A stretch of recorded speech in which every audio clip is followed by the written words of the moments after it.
So you may know me as Lindsay Joo, which is a hybrid of my American name as well as my Korean birth name. So I was born Joo Young-rong, and so Joo, Joo, that's my family name, and Young-rong means bright or shiny. Like they compare it to like something like a star, like a shiny star. So once I moved to Korea, I decided to adopt a hybrid between my American name and my Korean name to represent both cultures. Because I do identify as Korean American. It's funny because being in Korea, everyone tells me I'm so American. But being in America, they tell me I'm so Asian, I'm so Korean.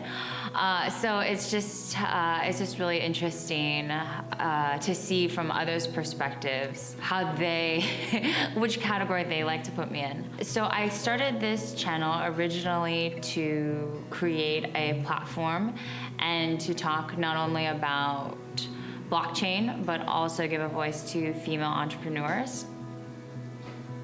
But what is dear and close to my heart is also to create a platform where I feel that I have a voice to connect with other adoptees, as well as potentially an outlet to connect to unwed mothers and potentially my biological family. I don't tell a lot of people that, but I thought that since it is a large motivator for me, that I may start sharing on my channel earlier than before the 40,000 subscriber mark.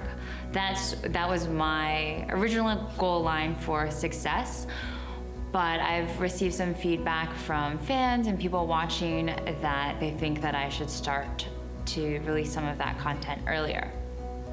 So this is the first video in the vein of that type of content, and I would like to do these segments largely unscripted and just from my mind and heart to your ears and eyes. So I'm not entirely sure where I want to start, but I guess I just would start with my basic background story as I typically tell it. And so I was born in Seoul, Korea, April 15th, 1986, 5:20 a.m. in the morning, which might not sound significant, but I do consider myself to be a morning person.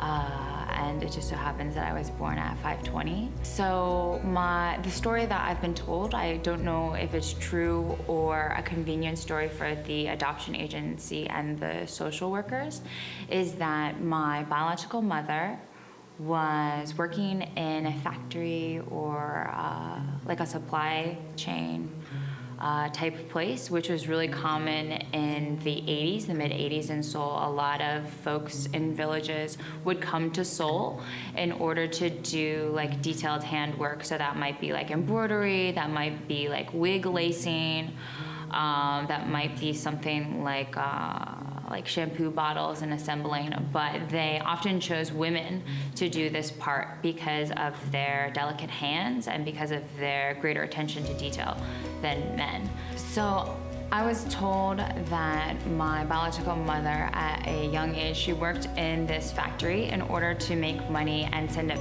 back to her parents. And so then around age 22, she met this young man and they had a romantic relationship, and she found out that she was pregnant, and by the time that she knew she was pregnant, he had been relocated and she wasn't sure how to get a hold of him. So at the time in 1985, she didn't have any legal rights as a single mother to be a guardian of a child. And that really didn't come into place for women until 2008 in Korea.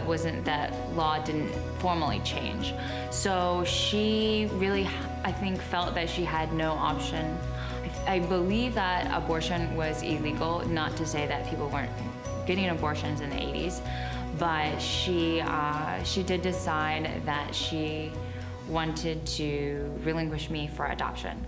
So in '86, when I was born, she made that decision before my birth. So the largest adoption agency, and really the first international adoption agency, is Holt International. And so that's the agency that I was adopted through. And so the day that I was born, I was placed into foster care. And I do feel fortunate for the foster family that took care of me. It was a bunch of adults, actually. I had a lot of adult supervision because it was the mom and then her adult children who were unmarried at the time but still living at home. So I was very much spoiled and very much fattened up before I was sent to the US to my mom, dad, and brother. So when I was 4 months old, I left my foster family. They took care of me from day one till I was 4 months old. And then I flew to Des Moines, Iowa. And I landed in the airport there. I was escorted off the plane by an American woman, and then my parents met me for the first time. They actually had a really large camera recorder. It was like this. In the 80s that they did film me coming off the plane. And it's interesting because when you watch the footage, there's all these kids.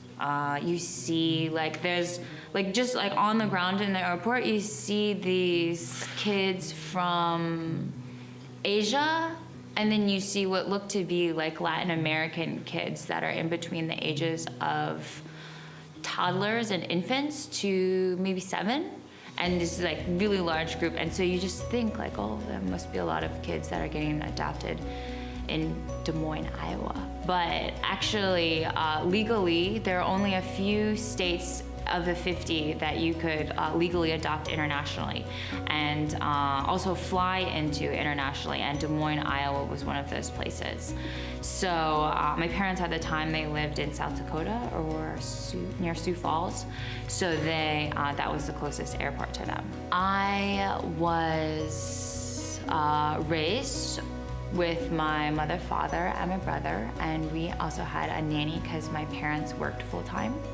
And then my sister, who's also my half-sister, she lived mostly with her mom and then would spend summers with us. So I grew up from 4 months to 4 years in South Dakota, and then I moved from there to upstate New York, right south of Canada, for 6 years, then North Carolina for 18 years, then the Bay Area, 4 years, and then Korea the last year and a half.